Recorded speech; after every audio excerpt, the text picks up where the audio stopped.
Faith Church, hope you're well. It's Friday, October the 1st.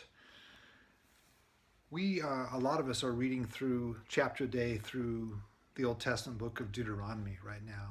And to be honest with you, I wasn't incredibly excited about going through Deuteronomy. I've been through it many times before, but I got to tell you, this time through, I'm seeing it differently. Every chapter, every day, there's just some nuggets in there that are really speaking to me, sometimes challenging, sometimes encouraging, but always incredibly relevant. And it's been a gift to me, and I hope if you're reading through it, or if you want to read through it with us, it will be the same for you. Yesterday was a great example. We read yesterday chapter 11 of Deuteronomy, and there's this verse towards the end of the chapter where it says, Moses is speaking. He says, "See, I'm setting before you today a blessing and a curse. The blessing is this: if you obey the commands of the Lord your God that I'm commanding you today." That's the blessing. If you obey the things God has said, there's going to be blessing. Then the curse: if you do not obey the commands of the Lord your God, but turn away from the way that I'm commanding you today to follow the gods that you have not known, that's the curse. A blessing if we obey God, and a curse if we don't. And as I reflected on that, it seems to me that both of those are fulfilled in Christ. If you think about this, Christ came out of love into this world, God himself. He takes on human flesh. He lives a human life in every way, every pain and suffering, every joy and thrill that we experience except for sin. And at the end of his life, he receives the death penalty. He receives the curse. He takes on the curse of our disobedience of the law when he goes to the cross. That curse which is laid before us, which we have all earned, if you will, Christ takes it to himself. But also the blessing that he has inherently because he is the beloved Son of God. He also, through that sacrifice and through ultimately the resurrection and the beginning of bringing the kingdom to this earth, that blessing comes through Christ as well. That it is in the person of Christ who both fulfilled the law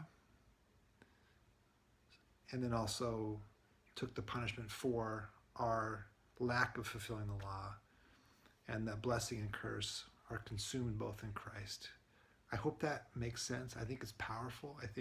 I'm not sure Moses was thinking that when he wrote this. I don't think he was. And yet, as we look back into this in retrospect, the blessing of life, of keeping the commandments, was fulfilled in Christ, the way he lived, and also the curse for our disobedience was fulfilled in Christ for the way he died.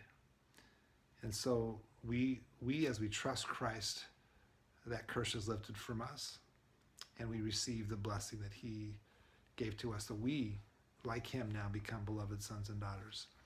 I'm not sure if that strikes you, but I found that really powerful. The gospel right there in the middle of Deuteronomy, where maybe you wouldn't expect to find it.